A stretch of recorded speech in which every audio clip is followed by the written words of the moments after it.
Hello friends, welcome you all once again.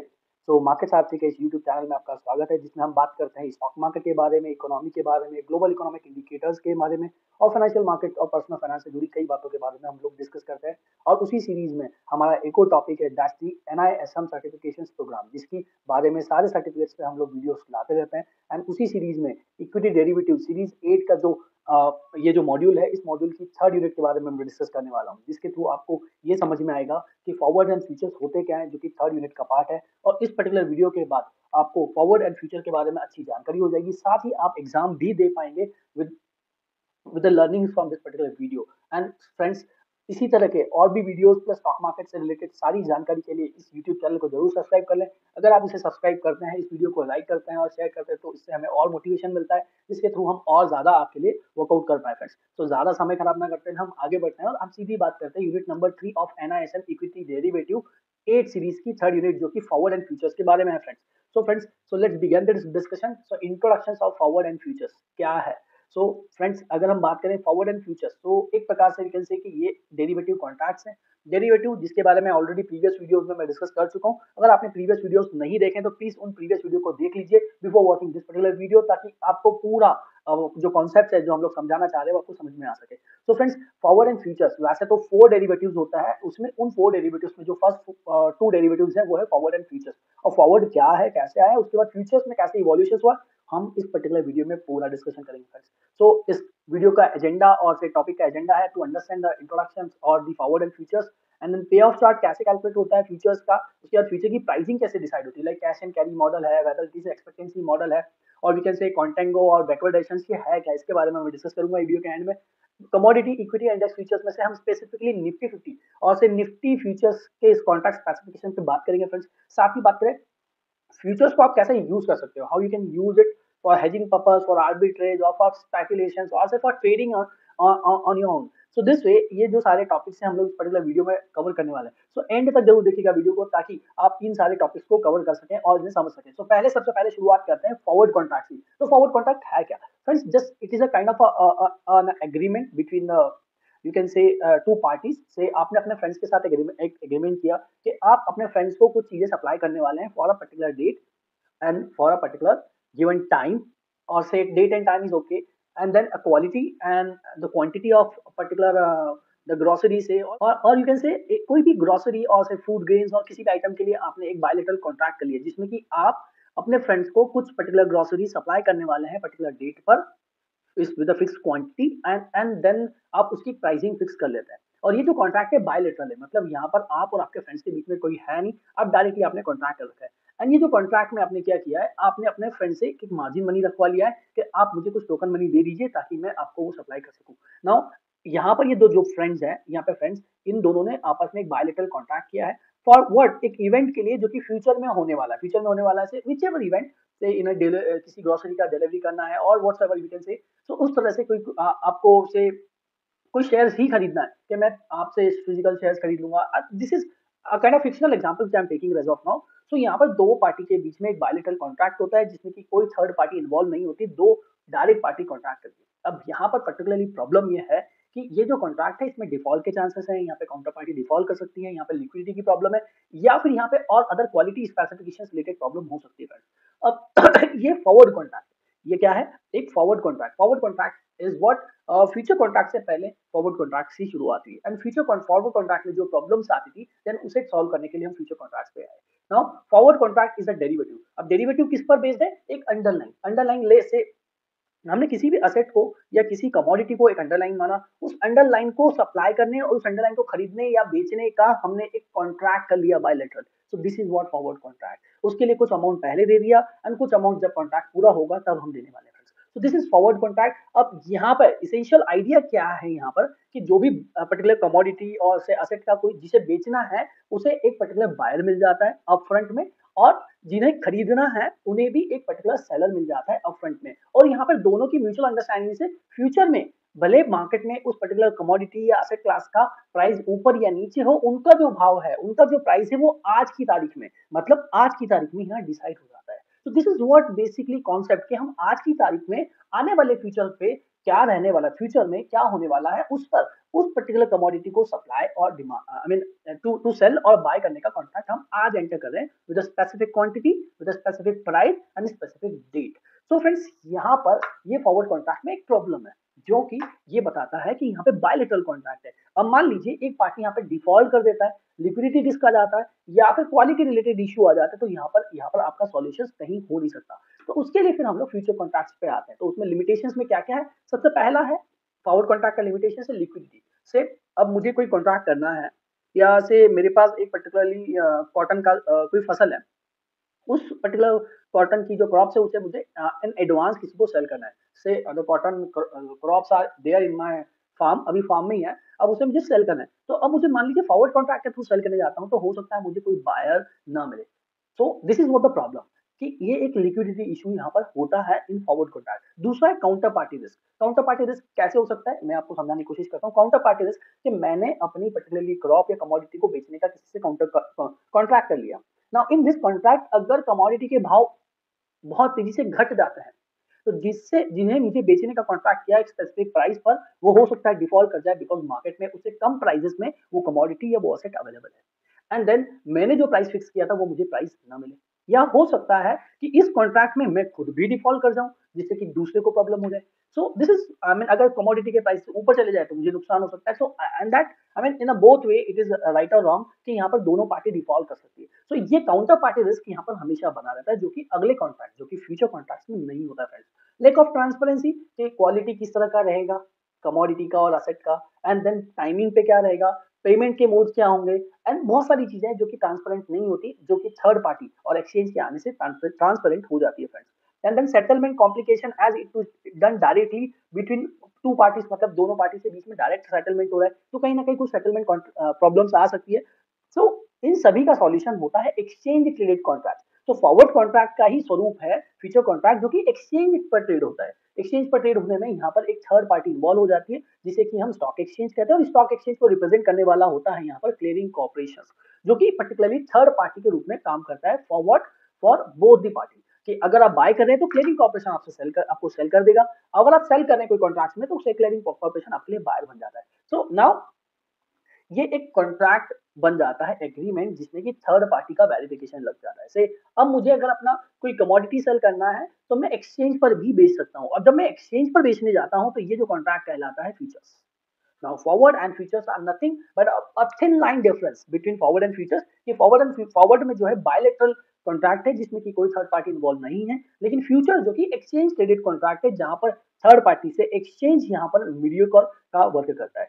So future contract is an agreement made through an organized exchange to buy and sell a fixed amount of commodity or financial assets in a future rate and agreed price। मतलब यहाँ पे price agreed है, future time decided है, and एक amount और से quantity कितना buying selling करना, जिसे कि हम फ्यूचर्स में लॉट साइज बोलते हैं फ्रेंड्स। और लॉट साइज होता है क्या, वो आगे आने वाले स्लाइड्स में हमें पता चलेगा। But then yes, this is वो, तो क्वांटिटी फिक्स है, प्राइस फिक्स है और डेट फिक्स है, एंड इवन क्वालिटी भी फिक्स होता है। सो यहाँ पर जो एक्सचेंज के थ्रू जब हम कॉन्ट्रैक्ट्स में आते हैं तो यहाँ पर हमारा लिक्विडिटी रिस्क कम हो जाता है, क्योंकि एक्सचेंज है, यहाँ पे बहुत सारे बायर सेलर हमें मिलते हैं, बायर को सेलर मिल जाता है, सेलर को बायर मिल जाता है। Next is counter party risk, यहाँ पे कंप्लीटली खत्म हो जाता है, बिकॉज यहाँ पे थर्ड पार्टी जो है, दोनों बायर और सेलर दोनों से अपफ्रंट मार्जिन रखवाते हैं, जिसे कि हम लोग इनिशियल मार्जिन बोलते हैं। और अगर प्रॉफिट एंड लॉस में कुछ ज्यादा हेर फेर होता है तो यहाँ पे मार्क टू मार्केट के थ्रू हम लोग फर्दर कॉल मार्जिन की भी रिक्वायरमेंट, आई मीन दैट्स, अगर मान लीजिए कोई बायर है और पर्टिकुलरली कोई कॉन्ट्रैक्ट में बाय करता है और प्राइसेस नीचे चले जाते हैं, तो वहां पर M to M, mark to market के बाद वहां कैलकुलेट होता है कि इन्हें और पैसे डालने की जरूरत है, ताकि इनका जो लॉस है इस लॉस की फंडिंग एडवांस में ले ली जाए। तो that is called as mark to market. So अब इस मार्क टू मार्केट के बाद जो भी लॉस या जो भी एक्स्ट्रा मार्जिन इनिशियल मार्जिन के बियॉन्ड लग रहा है, अब उसके लिए एक्सचेंज जो बायर है उन्हें कॉल करता है, दैट्स मार्जिन कॉल, एंड उन्हें एक्स्ट्रा मार्जिन, फर्दर मार्जिन उन्हें इन्फ्यूज करना रहता है। सो दिस वे जो आने वाली रिस्क है उसे अप फ्रंट ही सॉल्व कर लिया जाता है, कि यहाँ पर कहीं डिफॉल्ट होता है तो उस मार्जिन से, जो इनिशियल मार्जिन और से अप फ्रंट मार्जिन लिया गया है, उस मार्जिन से अगर मान लीजिए काउंटर पार्टी डिफॉल्ट कहीं करती है तो उस मार्जिन से पैसा सेटल करके, जो थर्ड पार्टी और से बायर अगर डिफॉल्ट करे तो सेलर की को प्रॉब्लम ना आए, तो यहाँ पर एक्सचेंज जो है उस पर्टिकुलर इनिशियल मार्जिन से पेनल्टी डिडक्ट करके या जो प्राइसेस डिफरेंसेस है उसे डिडक्ट करके यहाँ पे सेलर को सप्लाई कर देता है। So this is what actual में एक ऐसा कॉन्ट्रैक्ट जिसमें थर्ड पार्टी इन्वॉल्व है, और जो दोनों पार्टी से बायर और सेलर दोनों के जो इंटरेस्ट है उसको प्रोटेक्ट कर रही है। साथ ही यहाँ पर कोई डिफॉल्ट के चांसेस होते हैं तो वहां पर जो भी पार्टी डिफॉल्ट करते हैं उसके अगेंस्ट वाली पार्टी के लिए एक क्लियर, एक सेफ इन्वायरमेंट बनाने की कोशिश करेगी। यहाँ पे इन्वॉल्व कौन है? यहाँ पे इन्वॉल्व है clearing corporation and which is what the acting as a risk manager of exchange. मतलब ये जो रिस्क है, काउंटर पार्टी रिस्क, और से इस पर्टिकुलर रिस्क को मैनेज करने का काम यहाँ पे क्लियरिंग कॉर्पोरेशन कर रहा है। So this is hope you understand कि फॉरवर्ड क्या है। फॉरवर्ड एक बायलैटरल कॉन्ट्रैक्ट है। फ्यूचर्स क्या है? एक ऐसा कॉन्ट्रैक्ट जिसमें third party as an exchange involve है through clearing corporation. So this is a contract. Contract मतलब हम एक स्पेसिफिक डेट पर फ्यूचर में स्पेसिफिक क्वांटिटी और एक स्पेसिफिक प्राइस पर कोई कमोडिटी या असेट क्लास परचेज करेंगे या सेल करेंगे का contract. So hope you got understand. आपको समझ में आया हुआ ये टॉपिक। इसके हम आगे बढ़ते हैं। अब आगे बढ़ने में कुछ टॉपिक्स है या कुछ टर्मिनोलॉजीज है जो हमें डिस्कस करना है। तो first of all, what is spot price? अब सी, जब भी कोई कॉन्ट्रैक्ट बनता है उसके लिए होता है एक अंडरलाइंग असेट। से अगर मैं रिलायंस फ्यूचर की बात करता हूँ तो रिलायंस फ्यूचर में है एक रिलायंस इक्विटी। अगर मैं गोल्ड की बात करूं, गोल्ड फ्यूचर्स की, से गोल्ड अगस्त मंथ फ्यूचर्स और से गोल्ड अक्टूबर मंथ फ्यूचर और से gold December month future whatever, तो ये December gold is what is the derivative of gold spot. Now gold spot is an underlying asset class जिसकी basis पे हम लोग यहाँ पर कॉन्ट्रैक्ट करते हैं कि मुझे गोल्ड स्पॉट ही, जो स्पॉट में जो गोल्ड है वही खरीदना है, उसका आज का भाव कुछ है पर मैं उसे फ्यूचर में खरीदना चाहता हूँ। सो इन दैट केस मैं कहीं अपफ्रंट मार्जिन पे करता हूँ और एक फ्यूचर के डेट के हिसाब से मैं उसमें पेमेंट कर देता हूँ friends. So this is what spot price. Reliance, आप कभी जाएंगे तो रिलायंस एक्सचेंज पर देखिएगा, रिलायंस अगर आप टाइप करते हैं तो डेरिवेटिव कॉन्ट्रैक्ट अलग से ऐड होता है एंड स्पॉट कॉन्ट्रैक्ट और स्पॉट जो है अलग से ऐड होता है। तो this is what spot price. Spot price में कुछ कॉस्ट ऑफ कैरी मिला दें आप या एक्सपेक्टेंसी मॉडल के हिसाब से देखें तो यहाँ पर अगर फ्यूचर एक्सपेक्टेंसी मार्केट को लेकर पॉजिटिव है तो थोड़ा सा एड ऑन कर दे प्रीमियम भी, और से यहाँ पे नेगेटिव है तो सब्सट्रैक्ट कर दे। इस तरह से यहाँ पे फ्यूचर प्राइसिंग निकल कर आता है। तो कॉस्ट ऑफ कैरी मॉडल ये बोलता है कि आप अगर इंटरेस्ट रेट वहां पर जो भी दे रहे हैं उस पर्टिकुलर ड्यूरेशन के लिए, वो माइनस वो, और उसमें से जो रिटर्न मिला है, सो होल्डिंग पीरियड रिटर्न जो मिला उसमें माइनस करके हम लोग जो कंपाउंडिंग वे में जो रिटर्न निकालते हैं और जो एक्चुअल में जो अमाउंट निकलता है उसको ऐड कर दिया जाता है स्पॉट में। सो दिस इज समवेयर एक फॉर्मूला है जो कि मैं आगे चलकर इसी स्लाइड में एक्सप्लेन करूंगा। Contract cycle. तो कॉन्ट्रैक्ट साइकिल जैसे कि यहाँ पर अभी हम लोग इक्विटी की बात करें इंडेक्स में स्पेशली, तो निफ्टी, बैंक निफ्टी और फिर निफ्टी, इनके वीकली कॉन्ट्रैक्ट आने लगे हैं हर गुरुवार के दिन, और से निफ्टी कॉन्ट्रैक्ट एक्सपायरी आता है। उसी तरह हम लोग हर दिन एक पर्टिकुलर कोई ना कोई कॉन्ट्रैक्ट एक्सपायरी रहता है। सिमिलरली अगर हम बात करते हैं स्टॉक्स की, तो स्टॉक्स का जो कॉन्ट्रैक्ट है वो मंथली बेसिस पे चलता है। नाउ यहाँ से हमारे पास तीन तरह के कॉन्ट्रैक्ट होते हैं। एक होता है आपका नियर, नेक्स्ट एंड फार। तो नियर मतलब जो करंट कॉन्ट्रैक्ट है और करंट मंथ का कॉन्ट्रैक्ट। नेक्स्ट मतलब यहाँ पर हम लोग अगले मंथ के कॉन्ट्रैक्ट की बात करते हैं। उसके बाद फार मतलब हम लोग नेक्स्ट टू नेक्स्ट मंथ के कॉन्ट्रैक्ट की बात करते हैं। सो अगर मैं अभी यहाँ पर अक्टूबर में ये वीडियो बना रहा हूँ तो अक्टूबर का जो लास्ट थर्सडे है उस दिन की डेट जो है मेरे लिए एक कॉन्ट्रैक्ट बन जाती है। और नाउ नेक्स्ट नवंबर का कॉन्ट्रैक्ट वो रहेगा, वो मेरा नेक्स्ट कॉन्ट्रैक्ट रहेगा। And far contract means what, दिसंबर में जो कॉन्ट्रैक्ट आने वाला है 2023 का, वो मेरा फार कॉन्ट्रैक्ट होगा। इस तरह से यहाँ पर स्टॉक्स में हमारे पास तीन कॉन्ट्रैक्ट अवेलेबल है। अब हम बात करते हैं एक्सपायरी डे की। तो एक्सपायरी डे जो होता है वो एक्चुअल में वीकली कॉन्ट्रैक्ट में वीकली के बेसिस पे है, बट स्पेसिफिकली शॉर्ट स्टॉक्स की बात करूं तो यहाँ पे last Thursday is expiry date. अब एक्सपायरी डेट मतलब क्या? वो डेट जिस दिन बाइंग और सेलिंग और ट्रेड को एग्जीक्यूट करने का टाइम डिसाइड किया गया था। मतलब क्या कि आप बाय करने वाले हैं एंड somebody सेल करने वाला है, तो आप किस दिन बाइंग सेलिंग करने वाले हो, किस दिन वो सेटलमेंट करने वाले हो, उस डेट को बोल रहे हैं expiry day. Next is tick size. Tick size the minimum movement allowed the price quotation. Like अगर हम बात करें हमारे यहाँ पे नेशनल स्टॉक एक्सचेंज में 0.05 5 पैसे का टिक साइज चलता है। तो मतलब अगर कोई स्टॉक से 210 रुपए 10 पैसे पे खड़ा है और अगला जो मूवमेंट है, जो मिनिमम मूवमेंट वो लेगा 210 रुपए 15 पैसे का ले सकता है। तो और अगर बॉटम साइड में जाते हैं तो 210 रुपए 5 पैसे का मूवमेंट वो ले सकता है। तो यहाँ पर टिक साइज मतलब कि जो 5 पैसे का मूवमेंट है, ये 5 पैसा इज व्हाट टिक साइज। इसी से निकलता है टिक वैल्यू। टिक वैल्यू मतलब 5 पैसे का जो टिक साइज है multiply by the number of I mean size of lot, जिसमें कितने शेयर्स इन्वॉल्व है। इस तरह से टिक वैल्यू नजर आ जाता है। अब बेसिस क्या है फ्रेंड्स? यहाँ पर अब basis and tick value means contract value, जो कि मैं डिस्कस किया basis. Now basis is what, जो स्पॉट एंड फ्यूचर के बीच का जो डिफरेंस है वो है बेसिस। अब स्पॉट एंड फ्यूचर के बीच का जो डिफरेंस है वो बेसिस मतलब से स्पॉट चल रहा है 210, आपने देखा होगा कई स्टॉक्स में, और से निफ्टी का ले लें तो निफ्टी का स्पॉट अगर 19,000 चल रहा है तो हो सकता है निफ्टी का फ्यूचर जो है 19,050 चल रहा हो। तो ये जो 50 रुपए का डिफरेंस है ये है बेसिस।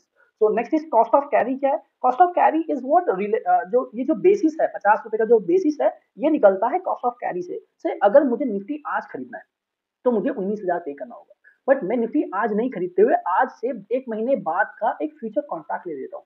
तो आज अगर मैं निफ्टी खरीदता हूँ तो उस निफ्टी को बाय करने के लिए जो मुझे पैसा लगेगा, उस पैसे पे जो इंटरेस्ट मुझे मिल सकता है और उसे मुझे पे करना होगा, वो इंटरेस्ट यहाँ पे as a cost of carry add कर दिया जाता है।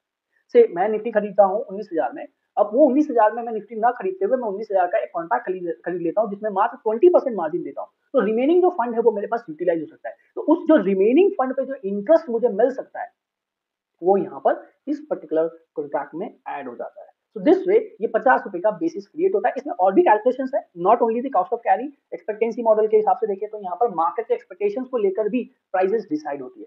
So this is what cost of carry and margin account is like exchange guaranteed settlement for all trades to protect what the I mean against the default by either counter party. मतलब क्या है, जब भी हम कोई contract में entry कर रहे हैं, इफ यू आर बाइंग और if you are selling whatsoever you are doing, आपको एक अपफ्रंट मार्जिन पे करना होता है, राइट। सो ये जो अपफ्रंट मार्जिन और से इनिशियल मार्जिन है, ये मार्जिन आप पे करके ही कॉन्ट्रैक्ट में एंटर कर सकते हो। अगर आप मार्जिन नहीं पे करते हो तो आपका कॉन्ट्रैक्ट एक्टिवेट नहीं होता है। सो दिस वे जो एक्सचेंज गारंटीड सेटलमेंट मैकेनिज्म है, जो कि क्लियरिंग कॉर्पोरेशन इसकी गारंटी लेता है कि आपका कॉन्ट्रैक्ट सेटल होगा, उसके लिए दोनों पार्टी से वो अप फ्रंट में पैसा रखवा लेते हैं। डिफॉल्ट के केस में उसी अप फ्रंट मार्जिन में से पेनल्टी और से जो ऑप्शन से जो भी सेटलमेंट होता है, तो वो जो नुकसान है उनको वो पार्टी जो डिफॉल्ट कर रही है उन्हें भुगतना पड़ता है और वो नुकसान उनके अप फ्रंट मार्जिन से काट लिया जाता है। And this is what the basic process जो कि एक्चुअल में ये डिफाइन करता है कि exchange being a third party in future contract acting as a guaranteed settlement mechanism providing.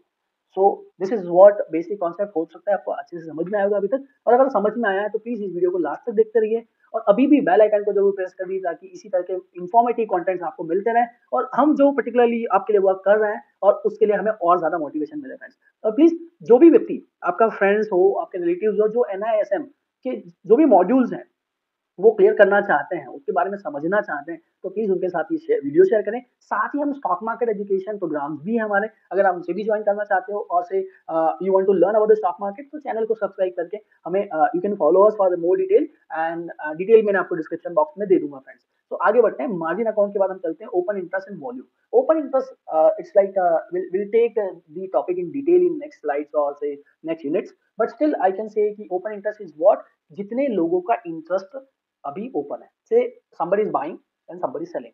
तो यहाँ पर ये दो कॉन्ट्रैक्ट होता है, तो यहाँ पर एक पर्टिकुलर लॉट के लिए कॉन्ट्रैक्ट हुआ, से किसी ने बाय किया किसी ने सेल किया, तो जैसे जैसे नई नई नई पोजीशंस ऐड होती चली जाती है, जैसे जैसे नए कॉन्ट्रैक्ट्स ऐड होते चले जाते हैं, ये ओपन इंटरेस्ट को बढ़ाते चले जाते हैं। वॉल्यूम यहाँ पर साइमल्टेनियसली बढ़ता रहता है। वॉल्यूम बढ़ने के साथ साथ कई बार ओपन इंटरेस्ट घटता भी है, क्योंकि अगर एग्जिस्टिंग शेयर होल्डर्स और एग्जिस्टिंग जितने पोजीशन बना रखी अपनी पोजीशन को स्क्वायर ऑफ करते हैं तो वॉल्यूम तो ऐड हो जाता है बट ओपन इंटरेस्ट घट जाता है। So open interest is nothing कि जब नया व्यक्ति मार्केट में आकर एक नया कॉन्ट्रैक्ट बनाता है वो ओपन इंटरेस्ट को बढ़ा देता है, और जब एक एग्जिस्टिंग पर्सन जो ऑलरेडी कॉन्ट्रैक्ट में है किसी, वो उस कॉन्ट्रैक्ट को क्लोज करता है तो यहाँ पर ओपन इंटरेस्ट को घटा दिया जाता है। तो open interest is nothing but the open position जो कि किसी पर्टिकुलर स्टॉक में, उसके कॉन्ट्रैक्ट में, फ्यूचर्स में, नियर फार और नेक्स्ट में कहीं भी जो भी ओपन पोजीशंस अवेलेबल है वो ओपन इंटरेस्ट में काउंट होती है। एंड जो भी ट्रांजैक्शन जितने भी होते हैं, whether they reduce the open interest, whether they increase the open interest, वो हमेशा वॉल्यूम में कंट्रीब्यूट करते हैं। अगला है कॉन्ट्रैक्ट स्पेसिफिकेशन। हम डिटेल में निफ्टी के कॉन्ट्रैक्ट स्पेसिफिकेशन को समझेंगे आगे। Price band, price band is nothing but a halt we can say. जब भी पर्टिकुलरली कोई स्टॉक मूव करता है, एक्स्ट्राऑर्डिनरी मूव करता है, तो price band is essential price range within which a contract is permitted to trade in a during day. अगर वो पर्टिकुलरली रेंज को क्रॉस करता है फॉर अ टाइम बीइंग, तो उसमें कहीं ना कहीं हॉल्ट दिया जाता है, जो कि मिनिमम 15 मिनट का होता है, फिर मैक्सिमम 1 घंटा 45 मिनट का होता है। और इसके बीच में बेसिकली 4 टाइप के हॉल्ट है। एक तो 15 मिनट का हॉल्ट है, 45 मिनट का हॉल्ट है, एक और 45 मिनट का हॉल्ट है और एक 1 घंटा 45 मिनट का हॉल्ट है। इसके बियॉन्ड एक हॉल्ट ऐसा है जो वो पूरे दिन के लिए ट्रेडिंग को स्टॉप कर देता है। सो दिस इज व्हाट ये प्राइस बैंड डिसाइड होते हैं I mean based upon the range and the volatility, but yes 5%, 10% and 20% के प्राइस बैंड्स जनरली यूज किए जाते हैं, जिसमें हॉल्ट आता है अगर वो प्राइस बैंड अचीव होता है, तो हॉल्ट आता है 15 मिनट का, 45 मिनट का और 1 घंटा 45 मिनट का, तो ये रेंज में हॉल्ट नजर आता है। अब आगे बढ़ते हैं कॉन्ट्रैक्ट स्पेसिफिकेशन में। होप ये सारे टॉपिक्स जो spot price, future price, contract cycle, expiry date, tick size, tick value और contract value, basis, cost of carry, margin account, ये सारे टॉपिक आपको क्लियर हो चुके होंगे फ्रेंड्स। अब हम आगे बढ़ते हैं कॉन्ट्रैक्ट स्पेसिफिकेशन। कॉन्ट्रैक्ट स्पेसिफिकेशन जैसा कि यहाँ पर आप देख सकते हैं, contract specification include the salient feature, feature of the derivative contract like contract maturity, contract multiplier. Multiplier means lot size, also referred as a lot size, and contract size and tick value and etc. So यहाँ पर हम example ले लेते हैं Nifty 50 और से Nifty futures का। तो यहाँ पर निफ्टी फ्यूचर्स कॉन्ट्रैक्ट साइज 75, टिक साइज 0.05 जो कि 5 पैसे का टिक साइज, जैसे कि मैंने बोला सेटलमेंट डे और से लास्ट ट्रेडिंग डे और से expiry day is the last Thursday of the expiry month, और जिस भी कॉन्ट्रैक्ट में एक्सपायरी है, तो से अक्टूबर कॉन्ट्रैक्ट का एक्सपायरी तो अक्टूबर का लास्ट थर्सडे, नवंबर मंथ का एक्सपायरी तो नवंबर का लास्ट से, इन केस अगर मान लीजिए लास्ट थर्सडे को कोई हॉलीडे आ जाता है तो ये जो एक्सपायरी है ये वेंसडे को शिफ्ट हो जाती है, मतलब फ्राइडे को शिफ्ट नहीं होती है, वेंसडे को शिफ्ट हो जाती है। दिस वे ये कॉन्ट्रैक्ट्स का एक्सपायरी और लास्ट ट्रेडिंग डे डिसाइड होता है। अब यहाँ पर कॉन्ट्रैक्ट्स मंथ मैंने कहा कि 3 मंथ का रहता है, near, next and far.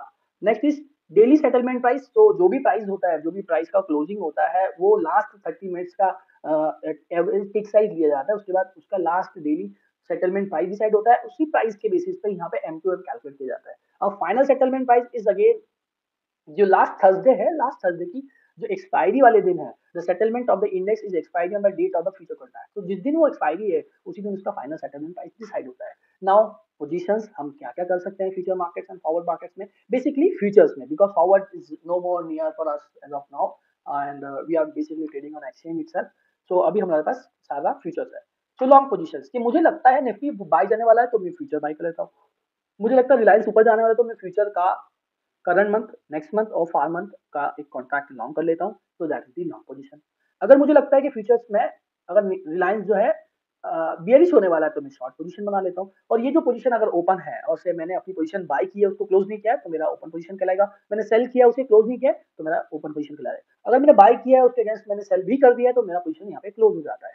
Now naked and calendar spread, ये सारे स्प्रेड जो है हम आने वाली यूनिट्स में स्ट्रैटेजीज में वन बाय वन डिस्कस करेंगे। नेकेड पोजीशन का मतलब ये है कोई हेज पोजीशन नहीं है, मतलब यहाँ पर मैंने अगर लॉन्ग किया है तो मैंने केवल लॉन्ग किया है, निफ्टी फ्यूचर केवल बाय किया, उसके अगेंस्ट में कोई हेजिंग नहीं किया, कोई ऑप्शन कॉल ऑप्शन सेल नहीं किया, कोई पुट ऑप्शन बाय नहीं किया। This is what I mean naked position. And calendar spread is somewhere कि जहां पर मैं एक ही एसेट क्लास का एक फ्यूचर बाय करता हूँ, एक फ्यूचर सेल करता हूँ, दो डिफरेंट कैलेंडर और से दो डिफरेंट कॉन्ट्रैक्ट के बीच का जो प्राइस है उस प्राइस को मैं हेज करके चलूँ, तो that is the calendar spread. Next is opening a position whether going and closing a position. Opening in the sense जब भी हम मार्केट में कोई नया कॉन्ट्रैक्ट ऐड करते हैं और से कोई पोजीशन बना रहे हैं किसी स्पेसिफिक कॉन्ट्रैक्ट में, तो वो पोजीशन ओपन हो जाता है, उसकी वजह से ओपन इंटरेस्ट बढ़ जाता है। और जब भी मैं उसी पोजीशंस को स्क्वायर ऑफ करता हूँ, मतलब उसके अगेंस्ट अगर मैंने बाय किया है तो मैं सेल कर दूं, सेल किया है तो मैं बाय कर लूं, तो वो स्क्वायर ऑफ करता हूँ तो यहाँ मेरा क्लोजिंग पोजीशन होता है। नाउ क्लोजिंग पोजीशंस में मैं ओपन इंटरेस्ट को रिड्यूस करता हूँ, I mean I contribute to reduction in the open interest. जब मैं ओपन करता हूँ पोजीशन न्यू तो मैं contribute to increasing in the open interest, तो दिस वे ओपन इंटरेस्ट ऊपर या नीचे होता रहता है। अब हम थोड़ा पे ऑफ चार्ट देख लेते हैं। से मैंने निफ्टी एक फ्यूचर बाय किया है, निफ्टी फ्यूचर्स में से निफ्टी को मैंने एक पर्टिकुलर एक कॉन्ट्रैक्ट एक लॉट साइज बाय किया है, उसमें मुझे कितने का पे ऑफ मिलेगा, और पे ऑफ इन द सेंस कि कितना प्रॉफिट एंड लॉस, अगर इजी लैंग्वेज में समझे प्रॉफिट एंड लॉस कितना होगा। तो दिस इज व्हाट पे off chart and this looks like this.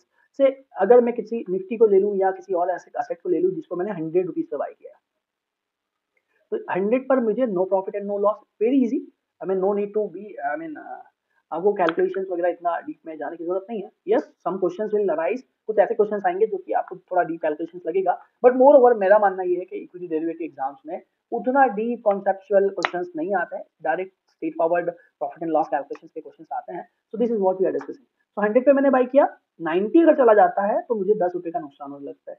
वहीं मैंने बाय किया, किसी ने सेल किया है, तो ये जो 10 रुपए का मुझे नुकसान हो रहा है, किसी के लिए ये 10 रुपए का प्रॉफिट नजर आता है। और वैसे ही अगर मैंने 100 पे बाय किया और 110 चला जाता है तो मुझे यहाँ पे 10 रुपए का प्रॉफिट नजर आता है। सो दिस इज व्हाट पे of and this is the pay off chart जो कि हमें नजर आता है। नाउ ये यहाँ पर पे ऑफ है, this is on expiry day. अगर मार्केट यहीं का यहीं रहता है एक्सपायरी पे और फिर लास्ट ट्रेडिंग डे पर, तो मुझे नो प्रॉफिट नो लॉस। अगर मार्केट ऊपर की तरफ निकलता है 110 पे आता है तो यहाँ पे मुझे 10 रुपए का प्रॉफिट हो रहा है, नीचे की तरफ आता है 90 तो मुझे यहाँ पे नुकसान चालू होता है। तो ये जो मिड लाइन है यहाँ पर आप देख सकते हैं, इसके ऊपर मार्केट रहता है, से प्राइसेस इधर रहता है तो मुझे प्रॉफिट होगा। ये जो लाइन इस तरफ जा रहा है ये मेरे प्रॉफिट्स के बारे में बता रहा है कि किस तरह से मेरा प्रॉफिट इंक्रीज होगा। ये लाइन जो इस तरफ जा रहा है तो वो मुझे लॉस बताती है। और वैसे ही हम जब कई सारी स्ट्रैटेजीज को कंबाइन करते हैं और कई सारे पोजीशंस को कंबाइन करते हैं, तो वैसे कई सारे पे ऑफ चार्ट निकल कर आते हैं। से बटरफ्लाई का पे of, it looks like this one, like ऐसे ऐसे ऐसे एंड इस तरह से कुछ नजर आता है। वही अगर हम बात करें स्टैडल का पे ऑफ, तो स्टैडल और स्टैंगल का पे ऑफ इस तरह से और इस तरह से कुछ नजर आता है। सो यहाँ पर पे ऑफ चार्ट हमें देखना होता है। पे ऑफ चार्ट से हमें समझ में आता है कि किस तरह का पोजीशन है मेरा और प्रॉफिट एंड लॉस की क्या पॉसिबिलिटीज है। सो दिस इज व्हाट पे off chart for long future. वही मैं शॉर्ट करता हूँ फ्यूचर। तो जैसे जैसे पोजीशन नीचे की तरफ जाता है, ऐसे 90 की तरफ हम बढ़ते हैं, हमारा प्रॉफिट बढ़ता चला जाता है। और अगर हम लोग यहाँ से डाउन अपसाइड जाते हैं, बिकॉज मेरा पोजीशन क्या है यहाँ पर शॉर्ट है, तो अगर मान लीजिए मार्केट नीचे की ऊपर की तरफ जाता है, से 100 से 110 120 जाता है, तो मेरा नुकसान बढ़ने लगता है। तो यहाँ पर आप ये चीज देख सकते हैं।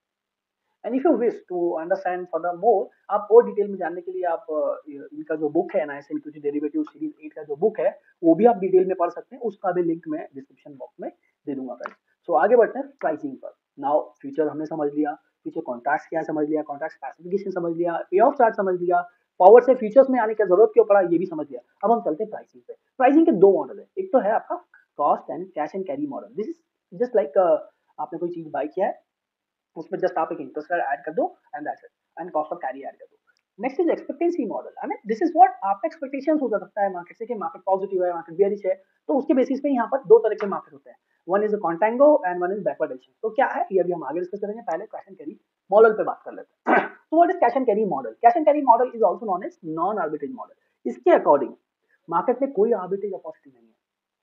मार्केट में कोई आर्बिट्रेज अपॉर्चुनिटी नहीं है। मार्केट का जो स्पॉट है उसमें आप इंटरेस्ट रेट ऐड कर दो जितना भी दिन है, से आपका कॉन्ट्रैक्ट में 30 दिन का डिफरेंस है, आपके कॉन्ट्रैक्ट में 20 दिन का डिफरेंस है, बस उतना ऐड कर दो।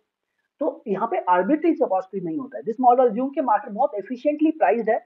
जो प्राइस आपके सामने दिख रहा है फ्यूचर और स्पॉट का, उसके बीच का जो डिफरेंस है वो बहुत एफिशिएंटली प्राइस्ड है as per the cost of carry. तो यहाँ पर आर्बिट्रेज अपॉर्चुनिटी नहीं होता है। So this is just to add the cost of carry to spot, you get the future price. So this is what cash and carry model का assumption है। और detail में जानना है so you can go ahead, but yes this concept will help you out to understand this booklet, और book में भी अगर आप पढ़ते हैं तो उसमें और अंडरस्टैंडिंग आपको बताएगा। Now next is expectancy model. Expectancy model is what, हम लोग यहाँ पर हो सकता है आपके पास आर्बिट्रेज अपॉर्चुनिटी भी हो। यहाँ पर ये बोल रहे हैं कि it is not relation between spot and future price, but that the expected spot price and expected future price. हमें क्या लग रहा है स्पॉट को लेकर, हमें क्या लग रहा है फ्यूचर को लेकर, which move the market specially in case when the asset cannot be sold or cannot be stored, and also argue the future price is nothing but the expected spot price of an say। आज future price है, आज का कोई spot price है, उसका expectation एक महीने बाद कितना है उस हिसाब से डिसाइड होता है एक्सपेक्टेड प्राइस एक्सपेक्टेशन मॉडल के according. So this is why, because market participant would enter the future contract and the price is future based upon the estimates future spot of the underlying asset according to this model। मतलब क्या है, जिस अगर लोगों को लगता है कि जो आज का स्पॉट प्राइस एक्सपेक्टेड स्पॉट, आज का जो प्राइस है स्पॉट, उसका फ्यूचर एक्सपेक्टेशन थोड़ा पॉजिटिव है, so more and more people will buy the futures। So this way the prices of future will go upside and this that will create a market called as contango। contango मतलब क्या, जब future price spot price से ऊपर हो, से ये future price है और ये स्पॉट प्राइस है, तो ये पॉजिटिव डिफरेंस हुआ बिटवीन यू कैन से स्पॉट एंड फ्यूचर का जो बेसिस है वो पॉजिटिव, और जब बेसिस पॉजिटिव होता है तो ये हम कहते हैं यहाँ पे प्रीमियम पे चल रहा है फ्यूचर। वहीं अगर बेसिस नेगेटिव होता है, नेगेटिव इन द सेंस कि स्पॉट अब ऊपर आ जाता है, मतलब स्पॉट चल रहा है से 19,000 एंड फ्यूचर चल रहा है 19,000 सॉरी 18,950 समथिंग, तो 50 पॉइंट्स का बेसिस जो कि नेगेटिव है। Now this negative basis is saying कि निफ्टी जो फ्यूचर में है वो डिस्काउंट में चल रहा है and this discount is called as backwardation market. So hope you got understanding कि बैकवर्डेशन एंड कंटेंगो क्या है। इससे रिलेटेड एक नंबर का क्वेश्चन मार्केट एग्जाम में आ जाता है। तो कंटेंगो वंस अगेन, जब भी निफ्टी फ्यूचर प्रीमियम में चल रहा हो, मतलब बेसिस जो है स्पॉट और फ्यूचर का बेसिस जो है पॉजिटिव हो, से 50 पॉइंट्स पॉजिटिव हो, तो यहाँ पर हमारा कंटेंगो मार्केट है। वहीं स्पॉट ऊपर रहता है और फ्यूचर नीचे रहता है, मतलब यहाँ पे निफ्टी और फ्यूचर का जो डिफरेंस है वो बेसिस जो है वो नेगेटिव हो, मतलब निफ्टी फ्यूचर्स जो है डिस्काउंट में ट्रेड कर रहा है, तो in that case it is called as backwardation. So this is what difference between contango and backwardation। अभी contango और backwardation की पोजीशंस और सिचुएशन केवल एक्सपेक्टेंसी मॉडल में हो सकती है। आई डोंट फील कि यहाँ पे कैश एंड कैरी में ये पोजीशन हो, बिकॉज कैश एंड कैरी में यहाँ पर कहीं ना कहीं कुछ ना कुछ फाइनेंशियल कॉस्ट यहाँ पर आएगा कि स्पॉट यहाँ पर फिक्स है, उस पर कुछ नहीं करना है, आपको एक कॉस्ट ऑफ कैरी ऐड करना है। So cost of carry can never be negative cost of carry in Indian interest rate scenario contracts की बात करें तो। तो यहाँ पर एक्सपेक्टेंसी नेगेटिव है, तो हो सकता है निफ्टी फ्यूचर नेगेटिवली और से नेगेटिव बेसिस के साथ ट्रेड करे, तो बैकवर्डेशन मार्केट कहलाएगा। तो यहाँ पे इनके अकॉर्डिंग क्या है कि यहाँ पर आर्बिट्रेज अपॉर्चुनिटी बन सकती है, निफ्टी फ्यूचर जो प्रीमियम या डिस्काउंट पे ट्रेड कर सकता है। This is what basic difference between cost of cash and carry model and the expectancy model. Hope ये टॉपिक भी आपको समझ में आएगा। यूनिट के कुछ अगले टॉपिक से बात करते हैं कि हमारा रोल क्या है। हम हो सकते हैं कि हेजर हो, या हम हो सकते हैं स्पेक्युलेटर हो, या फिर हम हो सकते हैं आर्बिट्रेजर हो। तो हेजर कौन? हेजर से आई एम अ हेजर, मैं अपने पोर्टफोलियो को निफ्टी फ्यूचर से हेज करता हूँ। मैं निफ्टी फ्यूचर्स को इसलिए ट्रेड नहीं करता हूँ कि मुझे कुछ उसमें प्रॉफिट हो जाए। मैं निफ्टी फ्यूचर्स में अपना सौदा इसलिए लेता हूँ कि मेरा जो फ्यूचर है और से मेरा जो पोर्टफोलियो है कैश में, उसको मैं हेज कर सकूँ, और वो मैं निकालता हूँ हेज रेशो से। अब हेज रेशो क्या होता है आगे डिस्कस करेंगे। अब हेज रेशो से मैं निकालता हूँ कि कितना मुझे कॉन्ट्रैक्ट फ्यूचर में शॉर्ट करना है। This is called as short hedge. अगर मैं लॉन्ग हेज की बात करूँ तो मुझे कहीं से फंड आने वाला है, जो कि निफ्टी से या किसी पर्टिकुलर असेट से पैसा आने वाला है, तो वो अगर असेट नीचे चली जाए या वो असेट और ज्यादा ऊपर चली जाए, ऐसे पैसा आने वाला है फिक्स प्राइस पर और उसका भाव ऊपर चले जाए, तो मुझे पैसा लोअर लेवल पे आएगा और भाव ऊपर चले जाएंगे, तो मैं निफ्टी फ्यूचर बाय कर लेता हूँ उसके लिए। This is called long hedge. तो बीइंग एन हेजर मेरा काम क्या है कि जो मुझे कैश आने वाला है या मुझे कोई कैश पे करना है या मुझे जो प्राइस डिसाइड करना है, मैं अपनी प्राइस को लॉक करना चाहता हूँ। ना तो मुझे प्रॉफिट हो ना मुझे नुकसान हो, मेरा जो पोर्टफोलियो है वो फिक्स करा ले। से मेरा पोर्टफोलियो है, मुझे लग रहा है मार्केट डाउन है, तो मैं अपने पोर्टफोलियो को ना काटते हुए मैं फ्यूचर शॉर्ट कर देता हूँ। तो जब मार्केट नीचे आता है तो मेरा जो पोर्टफोलियो उसमें जो रिडक्शन होगा उसकी भरपाई मेरा फ्यूचर कॉन्ट्रैक्ट और सिग्निफिकेंट फ्यूचर कॉन्ट्रैक्ट कवर कर देगा। This way I am trying to balance the portfolio. This is what major objective of hedger. Being a hedger आप मार्केट से पैसा बनाने के लिए ट्रेड नहीं करते हो। बीइंग अ हेजर आप मार्केट में अपनी रिस्क को कंट्रोल और मैनेज करने के लिए कोई फ्यूचर कॉन्ट्रैक्ट और ऑप्शन कॉन्ट्रैक्ट और एनी डेरिवेटिव कॉन्ट्रैक्ट में आते हो। Next is speculator. स्पेकुलेटर वो जिसे लगता है कि निफ्टी ऊपर जाएगा तो निफ्टी बाय कर लिया, निफ्टी नीचे जाएगा कॉल ऑप्शन बाय कर लिया, सॉरी पुट ऑप्शन बाय कर लिया या कॉल ऑप्शन सेल कर दिया, या लगता है निफ्टी ऊपर जाएगा तो कॉल ऑप्शन बाय कर लिया। जस्ट कि उन्हें जब मार्केट के टेक्निकल एनालिसिस और जो भी स्टडी लगाते हैं डेरिवेटिव की, वो ओपन इंटरेस्ट के बेसिस पे देख रहे हैं, या फिर हम बात करें वो उनका एक्सपेक्टेशंस कुछ मार्केट को लेकर है, उसके बेसिस पे जब वो ट्रेड ले रहे हैं उस ट्रेड में कुछ रिस्क इन्वॉल्व है और कुछ उन्हें प्रॉफिट एक्सपेक्टेड है। तो ये जो प्रॉफिट एक्सपेक्टेशंस के साथ कोई व्यक्ति पर्टिकुलर कॉन्ट्रैक्ट्स में आता है, वो है एक trading, and this is called speculation. So यहाँ पर हो सकता है किसी का एक्सपेक्टेशन 5% रिटर्न का हो, 21% का हो, 4% का हो, 20% का हो। This is what expectation for the trade, कि मार्केट में आने वाले मोमेंटम का फायदा उठाने के लिए अगर कोई ट्रेड लिया गया है with a given risk and for particular reward, so this is a speculation. Now next is arbitrage. Arbitrage is different from hedging and from speculation. यहाँ पर हम लोग क्या कर रहे हैं, दो डिफरेंट एक्सचेंज, दो डिफरेंट कॉन्ट्रैक्ट, दो डिफरेंट असेट क्लास जो कि सिमिलर कैटेगरी की हो, सिमिलर एक्सचेंज हो और सिमिलर असेट क्लास अगर किसी दो डिफरेंट एक्सचेंज पे लिस्टेड हो, उनके बीच में कोई प्राइस डिफरेंस हो, तो उसका फायदा उठाने के लिए हमें यहाँ पर ट्रेड ले रहे हैं। से मैं एक बहुत लेवन एग्जांपल से लेता हूँ। यहाँ दो फ्रूट मार्केट्स हैं जहाँ पे मैंगो का प्राइस 120 चल रहा है और एक फ्रूट मार्केट में मैंगो का प्राइस 100 रुपीज चल रहा है। तो यहाँ पे 20 रुपीज का डिफरेंस है दोनों में। So what I would do, मैं 120 को शॉर्ट करूंगा, 100 को बाय करूंगा साइमल्टेनियसली। तो एक मार्केट से बाय किया 100 में और 120 में बेच दिया। तो ये जो डिफरेंस है, से मैंने एक ही एक्सचेंज में एक एसेट क्लास को खरीद खरीद लिया है और एक एसेट क्लास को दूसरे एक्सचेंज में बेच दिया है। तो इनके बीच का जो डिफरेंस है एक्सचेंज के बीच का, कॉन्ट्रैक्ट के बीच का, ये डिफरेंस किसी में भी हो सकता है। Future and forward, future spot में हो सकता है, नियर मंथ फ्यूचर में, फार मंथ फ्यूचर का हो सकता है जिससे कि हम कैलेंडर स्प्रेड बनाते हैं। ये स्प्रेड जो है एक्सचेंज का हो सकता है कि एक ही एसेट क्लास एनएससी पे कुछ, बीएससी पे कुछ चल रहा है। तो दिस वे जो डिफरेंस है उसे कैप्चर करने के लिए जब हम कोई सौदा ले रहे हैं, यहाँ पर आर्बिट्रेज कहलाता है। And this is somewhere we can say थोड़ा लेस रिस्की है, स्पेकुलेशन सबसे ज्यादा रिस्की है। हेजिंग की बात करें तो हेजिंग तो हम रिस्क को रिड्यूस करने के लिए करते हैं। So this is what three basic applications और use of futures and forward, and hope you got understanding और आपको इंटरेस्टिंग लग रहा होगा ये वीडियो, इसीलिए आप अभी यहाँ तक देख रहे हैं। बट अगर और फर्दर समझना है तो आगे चलते हैं लोग। अब बात करते हैं टाइप्स ऑफ मार्केट्स की, मैं रिस्क की। दो तरह की रिस्क होती है फ्रेंड्स मार्केट में, एक होती है अनसिस्टमैटिक रिस्क। अब यहाँ पर इस पर्टिकुलर टॉपिक को लेकर आपको कई बार कंफ्यूजन होगा, अनसिस्टमैटिक रिस्क को क्या बोलते हैं, उसको कैसे डिफाइन करते हैं, सिस्टमैटिक रिस्क का क्या मीनिंग है। तो let's say unsystematic. Unsystematic risk ऐसी रिस्क जो कि किसी एक पर्टिकुलर इवेंट से और फिर एक पर्टिकुलर कंपनी से और एक पर्टिकुलरली एक स्पेसिफिकली एक ही कंपनी से आने वाली रिस्क जो है वो अनसिस्टमैटिक रिस्क है। जिसे हम डाइवर्सिफाई कर सकते हैं। डाइवर्सिफाई इन द सेंस कि अगर हम एक डाइवर्सिफाइड पोर्टफोलियो बना ले तो हम अनसिस्टमैटिक रिस्क को डाइवर्सिफाई कर सकते हैं। मतलब अगर अनसिस्टमैटिक, जिसमें ह्यूमन आगे लगा हुआ है, अनसिस्टमैटिक को हम डाइवर्सिफाई कर सकते हैं। अनसिस्टमैटिक रिस्क, जैसे कि यहाँ देख सकते हैं कोई कंपनी है ABC, उसमें वर्कर्स की स्ट्राइक हो गई है, उसकी वजह से मैन्युफैक्चरिंग प्लांट जो है वो क्लोज हो गया है। अब इस वजह से उस स्टॉक के प्राइसेस में उसकी जो माइक्रो इकोनॉमिक्स है, उसकी जो बिजनेस है, उसमें इम्पैक्ट आने वाला है, तो उस वजह से स्टॉक का भाव गिरने लगता है। अब स्टॉक के भाव जब गिरते हैं तो इस स्टॉक के भाव गिरने से हमें क्या आ रहा है, रिस्क आ रहा है। इस रिस्क को हम अनसिस्टमैटिक रिस्क कहते हैं, एक कंपनी से आने वाले रिस्क इज कॉल्ड अनसिस्टमैटिक। अगर मैं 10 कंपनी का पोर्टफोलियो बना लूं, से पहले तो मैं सारा पैसा एक ही कंपनी में डाल दिया, तो this is the risk for me. But अब मैं इस पैसे को 10 अलग अलग कंपनी में डिस्ट्रीब्यूट करता हूं, तो दिस वे मैं अनसिस्टमैटिक रिस्क को डाइवर्सिफाई कर सकता हूं। सो unsystematic risk can be diversified, and systematic risk systematic risk cannot be diversified. अब हाउ? सिस्टमैटिक रिस्क मतलब क्या, जो पूरे बाजार को एक साथ इंपैक्ट करे। से रिसेंटली इंफॉर्मेशन के हिसाब से देखे तो यूनाइटेड स्टेट में बॉन्ड यील्ड इन्वर्जन, तो बॉन्ड यील्ड इन्वर्जन की वजह से पूरे ग्लोबल मार्केट में टेंशन चल रहा था। Next is Russia Ukraine war से 2022 में मार्च और फैब से जो प्रॉब्लम स्टार्ट हुआ, वो पूरे मार्केट को इम्पैक्ट किया। Similarly few days back Israel and Hamas के बीच में जो कोलैप्स और कैटास्ट्रॉफी हुआ, उसकी वजह से एक दो दिन के लिए पूरा मार्केट इम्पैक्टेड रहा। सो this is what market risk. अब ये जो मार्केट रिस्क है, इसे मैं डाइवर्सिफाई नहीं कर सकता, क्योंकि क्या होगा कि अगर मैंने 10 स्टॉक का पोर्टफोलियो बना भी लिया, तो ये पोर्टफोलियो पूरा मार्केट अगर नीचे जा रहा है तो मेरा पोर्टफोलियो भी नीचे जाने वाला है। So this way market risk which is called as systematic risk, systematic risk can be undiversified, उसे डाइवर्सिफाई नहीं कर सकता। वहीं मैं बात करूं, unsystematic risk can be diversified. Unsystematic can be diversified, sorry, and systematic can not be diversified which is undiversified risk.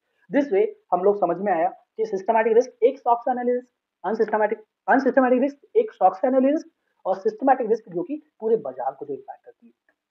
अब unsystematic risk को एक स्टॉक पे कैसे देखा जाए, उसके लिए हमें देखना होता है बीटा।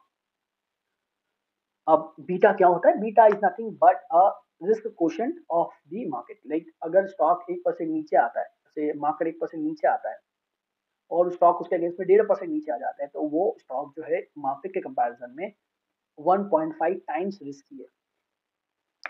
मतलब बीटा है 1.5। मतलब अगर किसी स्टॉक का बीटा से 2 है, तो अगर मार्केट 1% नीचे आएगा, तो उस सिचुएशन में जो स्टॉक थ्योरेटिकल, सी प्रैक्टिकली कुछ भी हो सकता है, थ्योरेटिकली वो स्टॉक मार्केट के 1% की गिरावट से स्टॉक 2% नीचे आ जाता है। तो ये जो सिस्टमैटिक रिस्क है वो बीटा से डिफाइन होती है, क्योंकि हर स्टॉक का बीटा हमें मिल जाता है, which is calculated based upon price itself, but it gives you some insights कि एक पर्टिकुलर स्टॉक का बीटा क्या है। जितना ज्यादा बीटा होगा उतनी ज्यादा सिस्टमैटिक रिस्क होगी किसी स्टॉक में।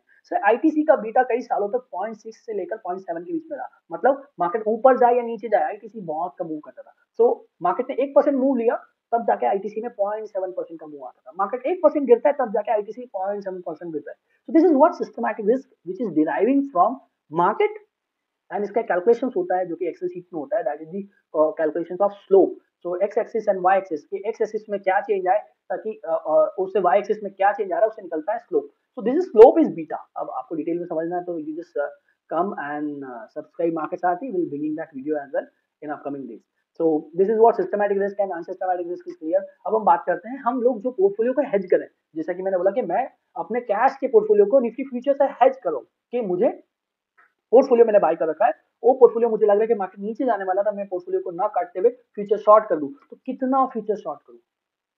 उसके लिए मेरे पास चाहिए सबसे पहले मेरा पोर्टफोलियो का वैल्यू, उसके बाद बीटा, मेरे पोर्टफोलियो का बीटा कितना है divided by value of index. So see, मेरे पोर्टफोलियो का वैल्यू से 20 लाख, उसका बीटा 1.5, तो 20 लाख मल्टीप्लाई बाय 1.5 हो गया 30 लाख। अब एक जो कॉन्ट्रैक्ट इंडेक्स का वैल्यू है, इंडेक्स का एक कॉन्ट्रैक्ट का वैल्यू जितना भी है, say 19,000, so 20 lakh divided by 19,000 multiply by 75, so this is what you are getting. तो अब यहाँ पर जो नंबर निकल कर आता है, तो मुझे कितने लॉट हेज करना है फॉर कंप्लीट परफेक्ट हेज, ताकि मेरा रिस्क जो मार्केट रिस्क है वो जीरो हो जाए।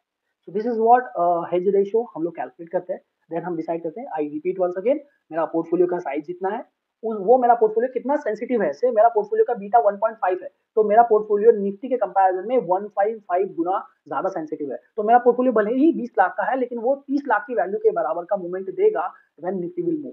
तो portfolio multiply by beta, that is the 20 lakh multiply by beta 30 lakh हो गया। 30 lakh divided by value of the contract, तो उससे निकल कर आ गया कितने लॉट मुझे हेज करना है। और डिटेल में जानने के लिए आप अगेन बुक पढ़ सकते हैं। बुक में और कोई जो भी डाउट्स है उसे प्लीज कमेंट बॉक्स में डाल दीजिएगा, उसके सॉल्यूशंस में दे दूंगा आपको। आगे बढ़ रहे हैं हम लोग लास्ट टॉपिक और से last slide of the discussion की, लॉन्ग हेज क्या है, शॉर्ट हेज क्या है, क्रॉस हेज। हालांकि ये सारे टॉपिक्स आने वाली यूनिट्स में डिटेल में आने वाले हैं, but yes still we can discuss. तो लॉन्ग हेज इज व्हाट, कि मुझे कहीं से पैसा आने वाला है या कहीं से मुझे पैसा मिलने वाला है, तो मैंने शेयर बेच दिए हैं, बट उसका भाव अगर ज्यादा हो जाता है तो फिर मुझे नुकसान है।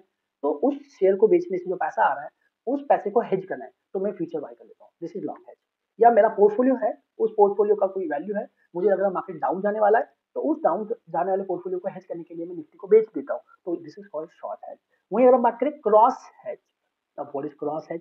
मान लीजिए आपको किसी पर्टिकुलरली एयरलाइंस कंपनी को हेज करना है स्पेसिफिकली, तो एयरलाइंस कंपनी का जो प्रॉफिट एंड लॉस होता है वो जेट फ्यूल, जिसे कि हम एविएशन टरबाइन फ्यूल बोलते हैं, उससे निकलता है। बट यहाँ पर एविएशन टरबाइन फ्यूल पे तो कोई कॉन्ट्रैक्ट है ही नहीं। अब एविएशन टरबाइन फ्यूल का प्राइसेस अगर बढ़ता है, एविएशन टरबाइन फ्यूल का प्राइसेस बढ़ता है, तो जो एयरलाइंस है उसकी प्रॉफिटेबिलिटी घट जाती है। तो दिस वे अगर इधर कॉस्ट बढ़ा तो इधर प्रॉफिट घट गया। तो अगर मैं एविएशन टरबाइन फ्यूल को बाय कर लूं और स्टॉक्स भी बाय है, तो अगर कॉस्ट बढ़ा तो मुझे प्रॉफिट हो जाएगा कॉस्ट में, और जो नुकसान यहाँ पर होगा स्टॉक में वो कवर हो जाएगा। This way I M hedging, but aviation turbine fuel का कोई फ्यूचर अवेलेबल नहीं है। तो aviation turbine fuel is again energy product, somewhere something like crude oil, so I can go for the crude oil. मैं crude oil के साथ जा सकता हूँ, क्रूड ऑयल की से मैं हेज कर सकता हूँ। तो this is called cross hedge, कि कोई एसेट क्लास का फ्यूचर अवेलेबल नहीं है, तो सिमिलर एसेट क्लास को यूज करके जब हम हेजिंग करें, that is cross hedge. Hedge contract हम किस पर्टिकुलर कॉन्ट्रैक्ट से हेज करें, and then trading in future contracts, arbitrage opportunity in future, cash and carry arbitrage, these all will discuss in upcoming slides. Hope ये topic और ये video आपको समझ में आया होगा। ये पर्टिकुलर थर्ड यूनिट के सारे टॉपिक्स मैं कवर कर चुका हूँ। For further detail you can contact us the Gaurav Jain. he is I mean he's the founder of Market Sarthi, and we at Market Sarthi teaching the student about the stock market, teaching them momentum investing. And me, Manish Salvi, this is my contact number, this is Gaurav contact number. You can contact with us for further more learnings, and you will learn momentum investing through Market Sarthi like anything else. I mean, if you go for the program which we are having as of now, that's the momentum investing, so it will give you or enlighten you in a such a way that you will start making some good returns expectedly. So this is what we are doing, but yes, the returns are based upon the market. So we have process, we need momentum, and we play with the risk and reward. So we have process which we teach to the student. If the market will support through momentum, will apply that process to that momentum with a specific risk and reward setup. So this way we teach our students that how they can manage their finance or their trading and all. So that's it for the day. Next video for the options, and options क्या है, Greeks क्या है, उसके बारे में मैं next video लेकर आऊंगा next week. Till then have a nice time, and please video को लाइक करें, वीडियो को शेयर करें, उनके साथ शेयर करें जिसे इस वीडियो की जरूरत है। मैं देख रहा हूँ इस पर्टिकुलर टॉपिक से रिलेटेड कई सारी सर्च यूट्यूब पे आ रही है। मेरे जो लास्ट वीडियो है उसमें भी सर्च से ही यहाँ पर मुझे व्यूज मिले। सो फ्रेंड्स, इस पर्टिकुलर टॉपिक की बहुत जरूरत है लोगों को, जितना ज्यादा हो सके उसे फैलाएं। और आपको भी ये वीडियो अगर अच्छी लगी हो, कुछ सीखने को मिला हो, कुछ समझ में आया हो, तो प्लीज वीडियो को लाइक करना ना भूले, और प्लीज सब्सक्राइब जरूर कर दीजिए, ताकि इसी तरह की वीडियो कंटेंट लाने का मोटिवेशन हमें मिलता रहे। Thank you very much.